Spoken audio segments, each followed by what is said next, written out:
Welcome to War Stories and Fairy Tales. I'm Scott, I'm your layman, and this is our history of war. And this is part 2 of our war story about the Second Greco-Persian War of 480 and 479 BCE. If you missed part 1, where we talked about the build-up to war and the Battle of Thermopylae, you can find it right about here.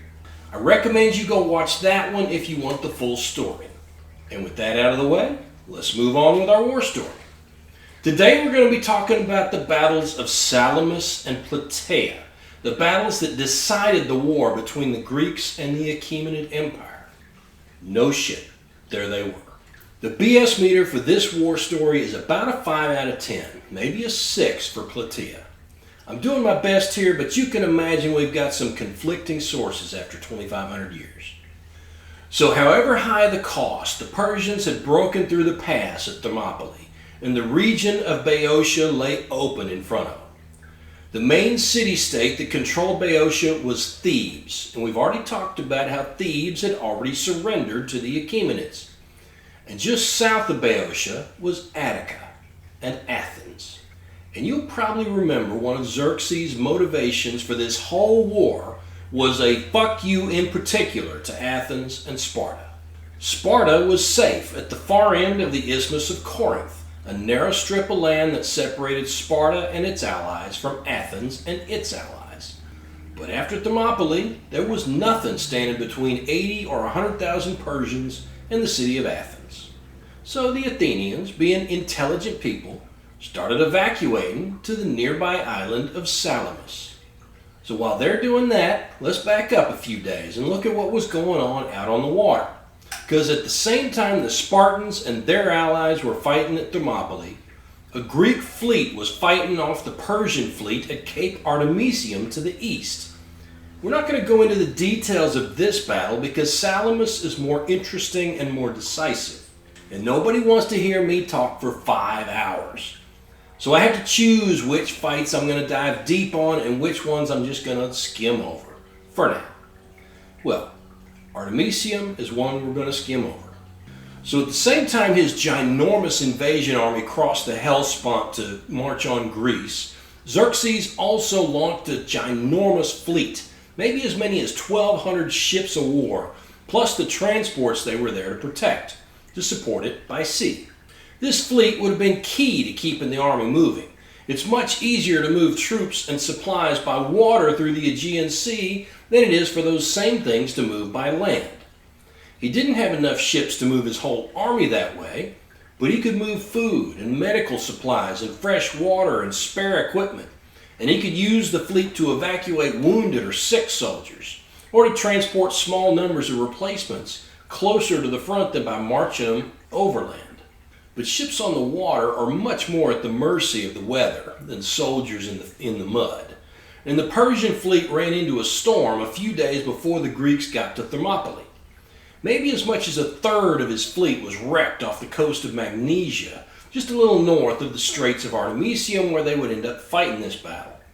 But it was still a ginormous fleet, and the rest sailed on and ran into a Greek fleet of not quite 300 ships near the Straits of Artemisium. We're not going to go into what kind of ships they had or how they fought just yet, so just bear with me. They fought on and off for 3 days. The same 3 days the Spartans were fighting at Thermopylae, and this battle is probably part of the reason the Greeks managed to hold out so long at the pass.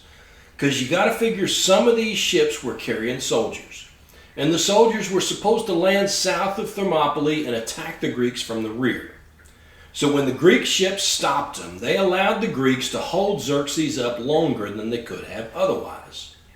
The Battle of Artemisium actually looked a lot like the Battle of Thermopylae, in that the much smaller Greek fleet defended a narrow strait against a huge Persian fleet. But where the Immortals managed to get around the Greeks to hit them from the rear at Thermopylae, the fleet that tried to do a similar thing at Artemisium got itself caught up in another storm for the loss of another 200 ships or so. But the Greek fleet got the word that Leonidas had gone down and the pass of Thermopylae was lost. So they disengaged and got the hell out of there. They sailed south around Attica and joined up with another Greek fleet that was assembling near the island of Salamis. It looks like the Persian and Greek losses were pretty proportional in this fight, with each side losing about a quarter of their ships. But the Greeks were pretty stoked, even though they had chosen to retreat. After all, they had stood toe-to-toe against a force that outnumbered them by at least 2-1, and maybe 3-1, and they were still alive. So it's late August or early September, 480 BCE, and the Achaemenid army is running around Boeotia and Attica and burning Athens, and the Persian navy is making its way around Attica looking for the Greek fleet so it can destroy it and enjoy free reign all around the Aegean. Now's a good time to talk about Greek naval warfare and what kind of ships they used and how they fought and what they were trying to accomplish. Now, you might have seen movies about combat between ships at sea. If you have, it was probably 20th century combat with battleships or aircraft carriers or submarines. Or maybe 18th or 19th century combat between sailing ships with cannon mounted all along their broadsides. But naval combat in the Mediterranean in the 5th century BCE was nothing like that, as I'm sure you've guessed already.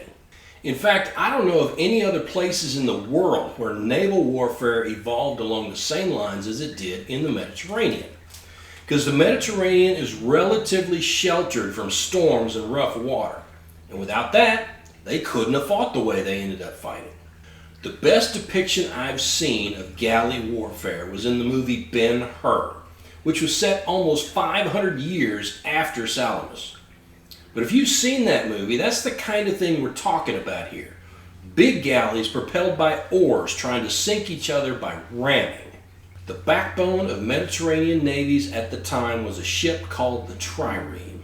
This ship was about 40 meters long with a crew of about 200, most of whom were oarsmen who sat in 3 banks, one above the other, which is where the name trireme comes from 3 guys sitting one above the other on each side. By the way, if you're an American like me and you're having a hard time visualizing what 40 meters looks like, just imagine one of our favorite football plays. Your team, probably not the Cowboys unless they maybe start playing football again, starts on their own 45. The quarterback drops back and throws to the tight end on the other team's 45, who runs the ball in for a touchdown. The distance the tight end ran with the ball is about 40 meters.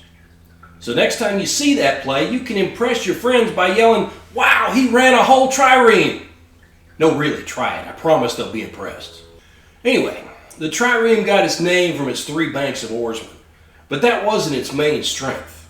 Its main strength, or its main weapon, if you prefer, was the bronze ram mounted at the prow, right at the waterline, that it could use to bash in the sides of enemy ships. You didn't think I was kidding about ramming, did you?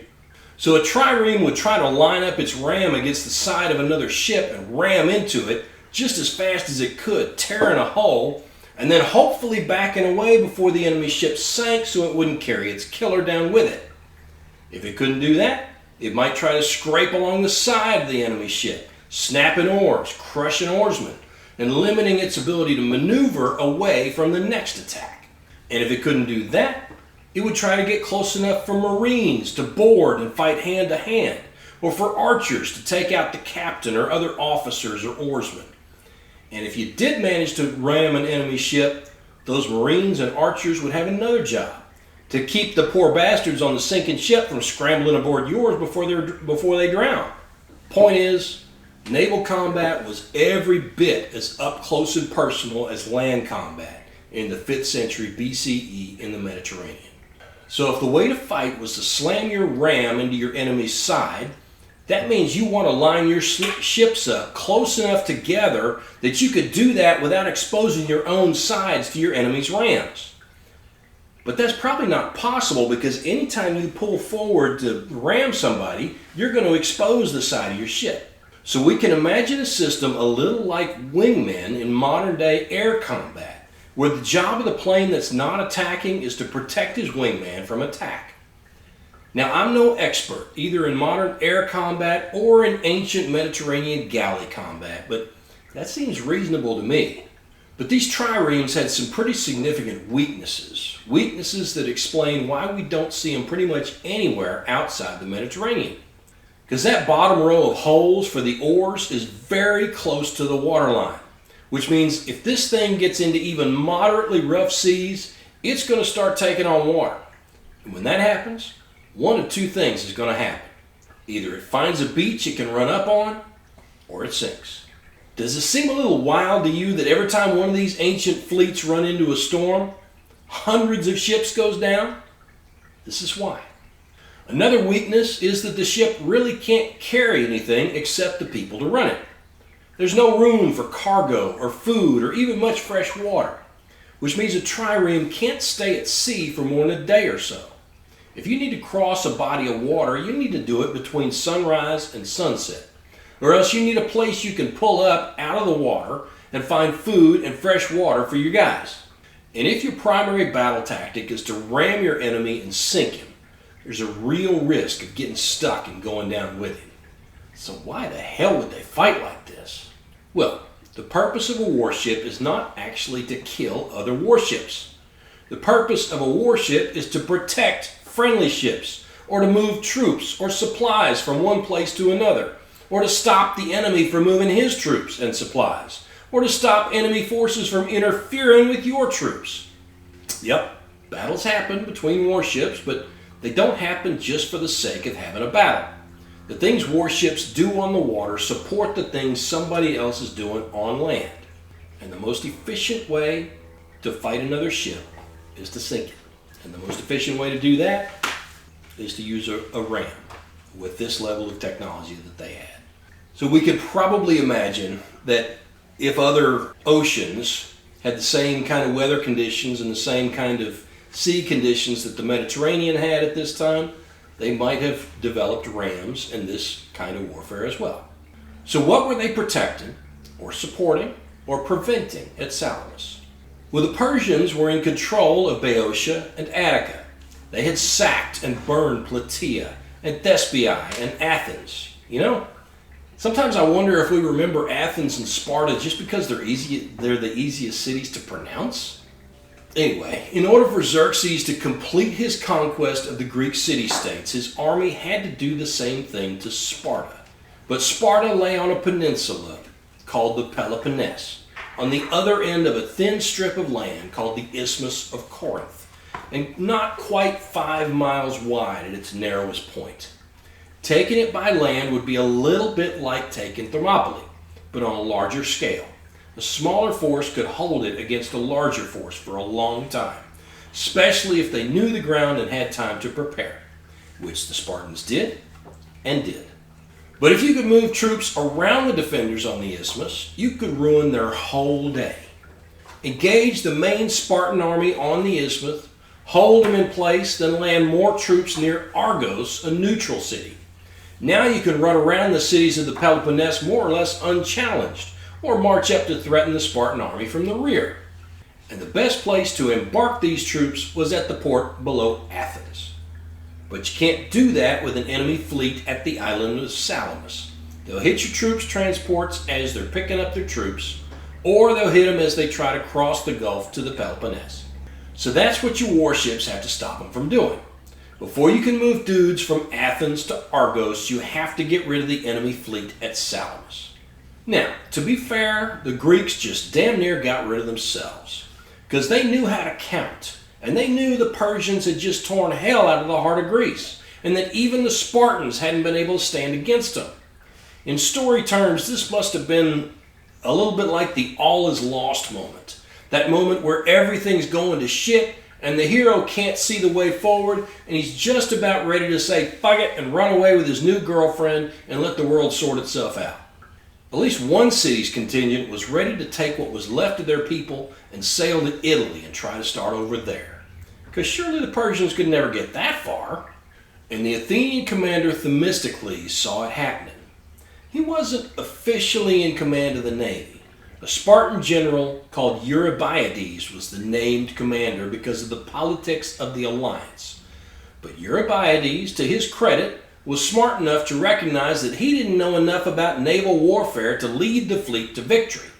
So he and everybody else deferred to Themistocles in practice.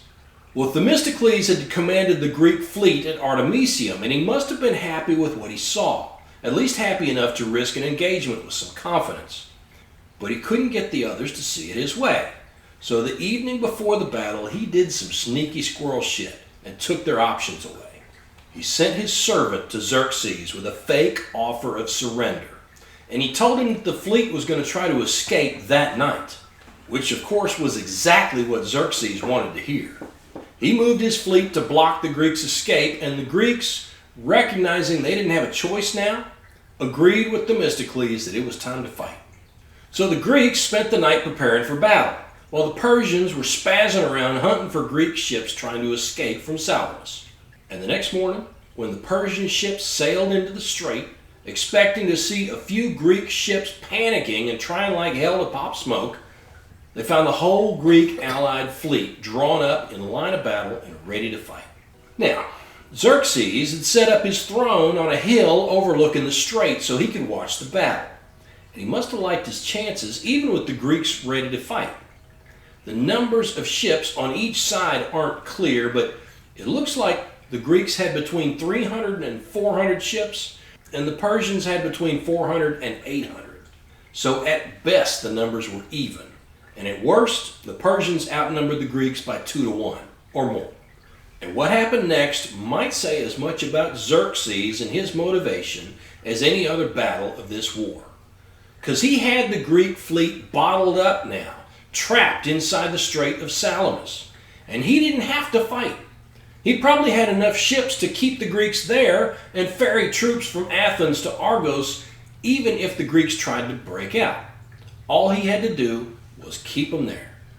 But Xerxes wasn't there just to win the war.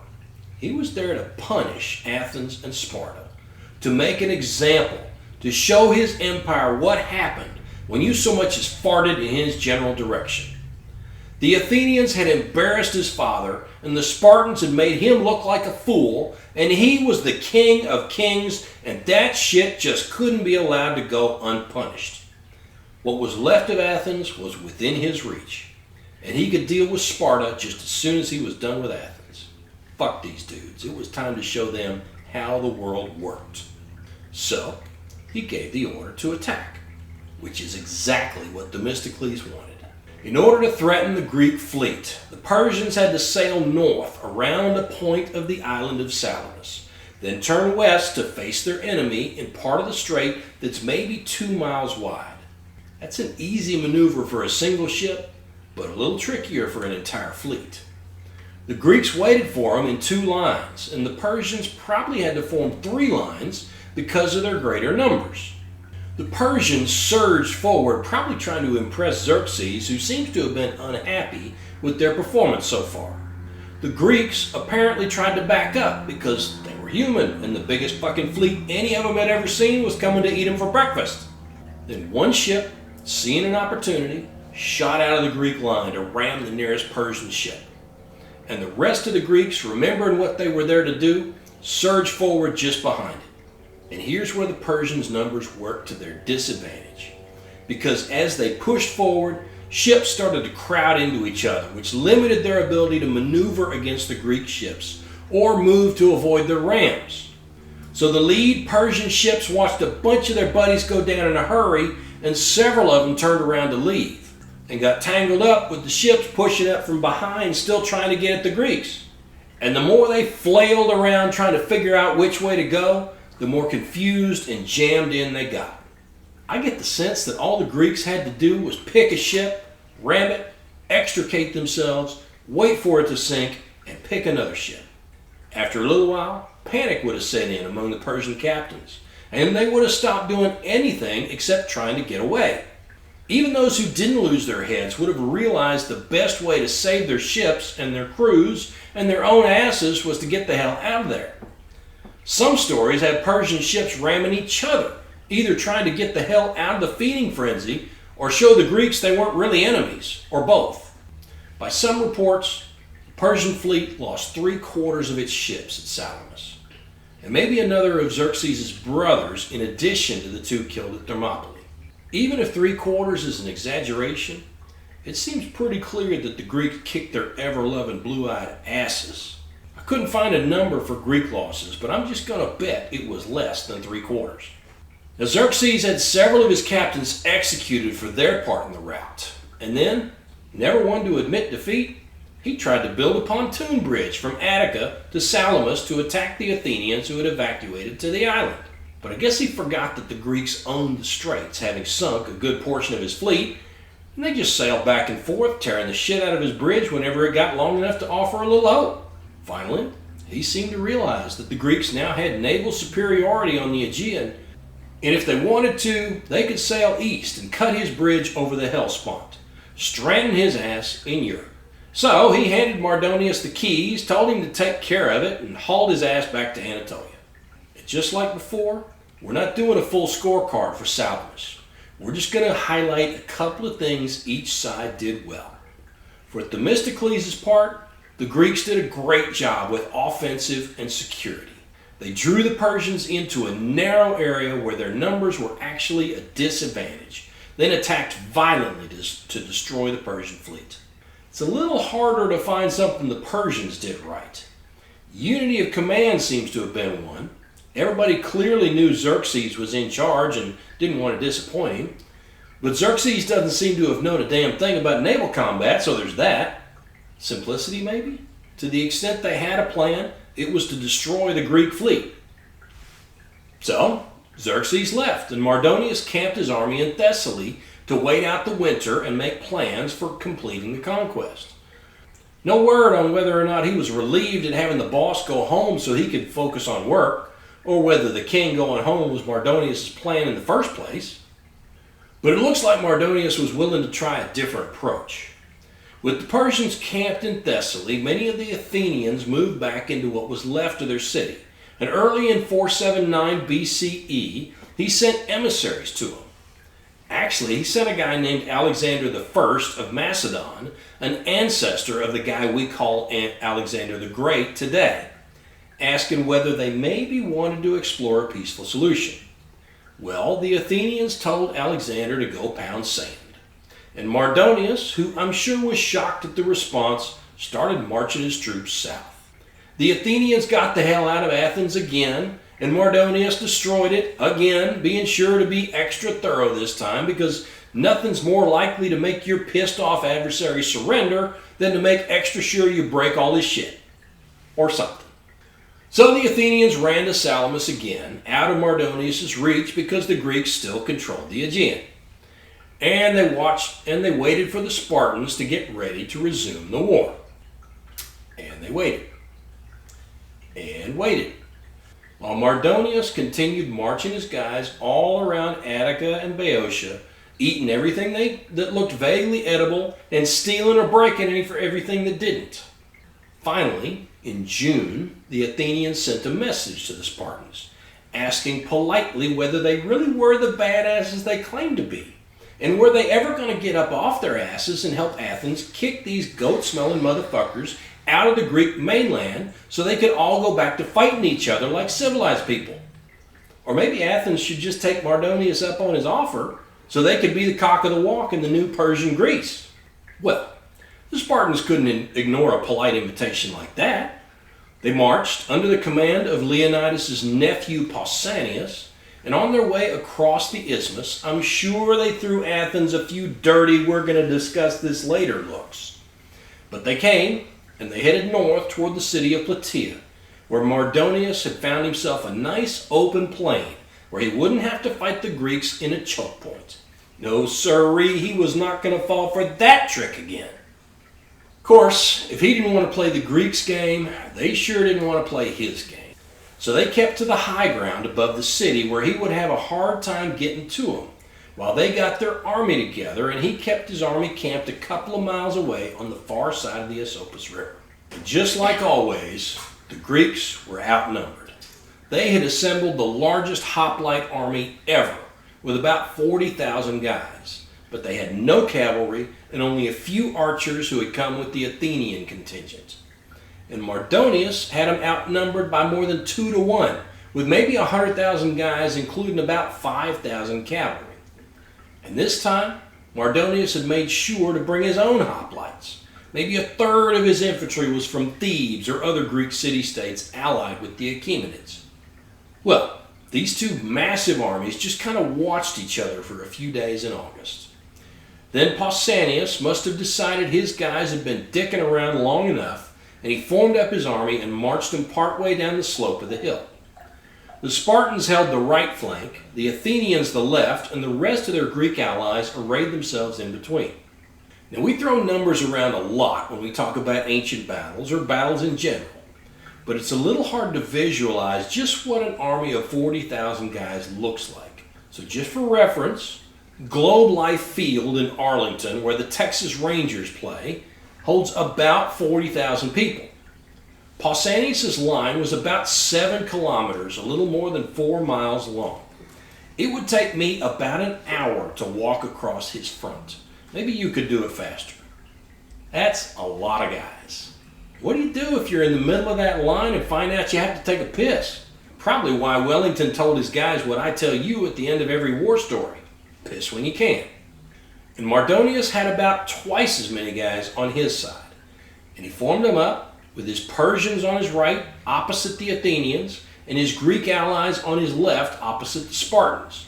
And they just kind of stood there for 2 days, probably going back into camp at night, or maybe resting and eating more or less where they stood. But after 2 days, Mardonius got tired of waiting and sent his cavalry forward to hit the Greek flanks, with the infantry closing the gap behind. Now, this was not the kind of heavy cavalry that charges with lances and could knock a hole in a line of heavy infantry. This was light cavalry, great for harassing troops on the march, or pursuing a defeated enemy, or threatening the flanks of an enemy formation. But they didn't have heavy lances, or probably even stirrups to hold them on the horse if they charged somebody. So these guys would have had bows and javelins, and they would have held on to their last javelin to use as a spear if they got a chance to run down a defeated infantry. And that was just almost enough for the Greeks. Because as you've heard me say many times, the Greek phalanx was weak on the flanks. Because when you're locked in with the guy next to you, and your whole formation is based on everybody in the line having the discipline to hold their position, you don't have a lot of options when somebody attacks from the side. Especially if they're shooting arrows or throwing javelins at the guys in the rear ranks. The Athenians on the left may have had an easier time defending themselves because a hoplite holds his shield in his left hand. The Spartans on the right would have been more vulnerable because the cavalry would have been hitting their unshielded side. Except that the Spartans probably had a drill to deal with that kind of thing, while the Athenians didn't. Anyway, the Persian cavalry focused its attention on the Athenians, or possibly on a gap between the Athenians and their Megarian allies.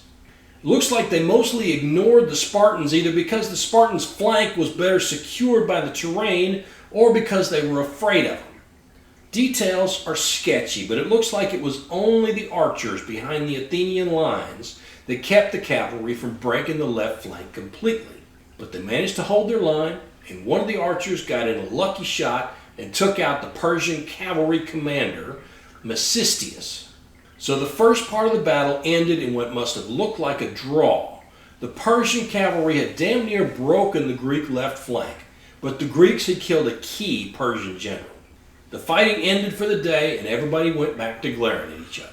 A couple of days later, Pausanias moved his whole line about 3 miles to the left, trying to secure a better water source and probably better protection for his left flank. Mardonius shifted his line to match but didn't attack. Then about a week after that, the Persian cavalry struck again, this time hitting the Greeks where it hurt. They rode around the Spartans on the right and captured a Greek supply convoy, taking probably 2 days' worth of food and pissing on whatever morale boost the Greeks had enjoyed after killing Mecistius. They also may have launched harassing attacks against the Greek front, probably to keep them from shifting to protect their supplies. And it looks like they also seized the spring the Greeks were relying on for their fresh water. You know, the reason they shifted over toward the left in the first place. Which means the Greeks were hanging out there bare-assed with no food and no water and probably ready to panic because they didn't know where the next attack was going to come from. That night, Pausanias decided he needed to pull his army back closer to the city and find a new water source. The allies in the center pulled back first, but they were so disorganized that they not only went clear past their planned rally point all the way to the town, but they also clogged the road, slowing down their own movement and preventing the Athenians on the left from following them back.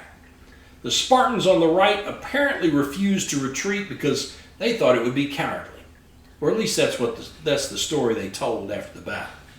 So when the sun came up, the Greek center was still making its sloppy way back toward Plataea, and the Athenians and the Spartans were still in position with a mile or so gap between them. And their failure to retreat like they planned may have saved Western civilization. Because as soon as Mardonius saw that the Greek center was open, he ordered the attack, with himself personally in command of the left wing. He doesn't seem to have hit the disorganized center, which may be because they had managed to get far enough into the hills that the cavalry couldn't get to him in an organized formation. Instead, he hit the Greeks he could see, sending his hoplites against the Athenians and leading the immortals against Pausanias and the Spartans. Cavalry reached them first, shooting arrows into the Greek ranks from probably 100 meters away, where they could scoot away if the hoplites decided to charge. The arrows wouldn't have done much damage, but they would have done some, hitting exposed flesh through gaps between or above or below the shields. And just the fact of being attacked by an enemy they couldn't hit back would have played hell with the Spartans' morale. Pausanias sent a request to the Athenians asking them to send their archers. The Athenians, by that time engaged with the Theban phalanx on the Persian right, politely declined to send them. But as soon as the Persian infantry got close enough to take over the barrage of arrows, the cavalry peeled off, probably headed back to the camp to resupply their ammo. And with the cavalry gone, the Spartan phalanx recognized an opportunity.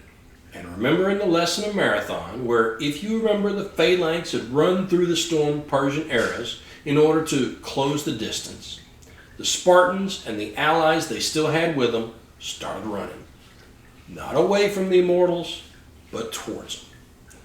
And as we've already seen at Marathon and Thermopylae, when Greek hoplites went toe-to-toe with Persian infantry, even immortals, it usually wasn't good news for the Persians. And these weren't just any hoplites. These were Spartans, professional soldiers burning for payback for Thermopylae the year before. So the Spartans pushed forward, steadily driving the immortals back. And at some point, they found they weren't pushing immortals anymore, but Mardonius' personal bodyguard. And one Spartan warrior, a guy named Amnestus, managed to get Mardonius with a rock. Because sometimes you got to go low-tech. Well, that did it for the Persians. Most of them hauled ass back to their camp, but maybe 40,000 of them managed to get out of Greece and all the way back across the Hellespont to Anatolia. So the Spartans turned and helped the Athenians get rid of the Thebans and other Greeks attacking them, who ran back to Thebes. Then the Athenians and Spartans both crossed the river and moved against the Persian camp, which they sacked and killed as many as they could and captured others for slaves. And probably ate any food they could find too. We don't have good numbers for Plataea, but the estimates I've seen say that the Greeks lost a few thousand hoplites, with Persian losses probably 4 or 5 times as many. The Greeks rested for 10 days, then marched against Thebes and executed the city's leaders who had given the city to the Persians. Then part of the army pursued what was left of the fleeing Persian army back across Thessaly and into Macedon until they learned the survivors had made it across the Hellespont. And sometime within a few days of the battle, Greek Marines attacked the Persian camp at Mount Mycale in Anatolia, destroying it and basically declaring that the Ionian Greeks were free. The Persians never quite managed to refute that claim, so the west coast of modern-day Turkey remained more or less Greek and more or less independent. And by 478 BCE, the Greeks had managed to do the same thing in Macedon and Thrace, and Greeks held both the Hellespont and the Bosporus, the crossings from Anatolia to Europe. And whether Xerxes wanted it or not, that's pretty much how things stayed until Alexander invaded the Persian Empire a little more than a century later. So how do we score Plataea? Remember, we're not doing a full scorecard. We're just hitting the couple of principles each side did well in this battle. Pausanias did a lot wrong in this battle, maybe because he forgot that his allies didn't have Spartan levels of training and discipline. The withdrawal back toward Plataea was particularly bad, and could have been disastrous if he hadn't caught a couple of lucky breaks, like the cavalry peeling away and Mardonius exposing himself. But in the decisive final phase of the battle, he and his guys fought like Spartans. Mass and simplicity were his strong points in this fight, I think. And Mardonius basically controlled the entire battle, right up until that last phase. He could have let his cavalry keep doing the work, harassing the Greeks, hitting their flanks and supply convoys until they were ready to run. But instead, he got impatient and went for the kill too early. He definitely wins on maneuver, and economy of force as well, right up until the end. So what did the Greco-Persian Wars accomplish? Why have we spent 3 war stories now talking about 4 battles? Well, for one thing, they kept the Achaemenid Empire from expanding into Europe. Now, it's possible that that empire was already about as big as it could get, and it wasn't going to be able to take over the Mediterranean any more than the Roman Empire could take over Persia a few centuries later. But I think we got to give the Greeks a little credit here. If they hadn't been so damn stubborn, or their terrain and equipment so perfectly suited to resisting Persian attacks, things could have gone differently. And it's fair to say our history would look very different than it does today. And for another thing, it gave us some really good war stories. We've held up the Athenians at Marathon and the Spartans at Thermopylae as models of courage for 2,500 years now. And in a very real way, those stories have influenced how Western society is developed. You can take that however you like, good or bad, but I think on the whole it's been a good thing to have these models of selfless sacrifice to strive toward. Because at the end of the day, we're all human. And stories are just almost as important to us as oxygen. Thanks for watching. If you enjoyed this war story, please give me a thumbs up and hit that subscribe button. And please tell your friends about me, especially the one you're thinking about right now. Till next time, I'm Scott, reminding you to piss when you can. Have a good one.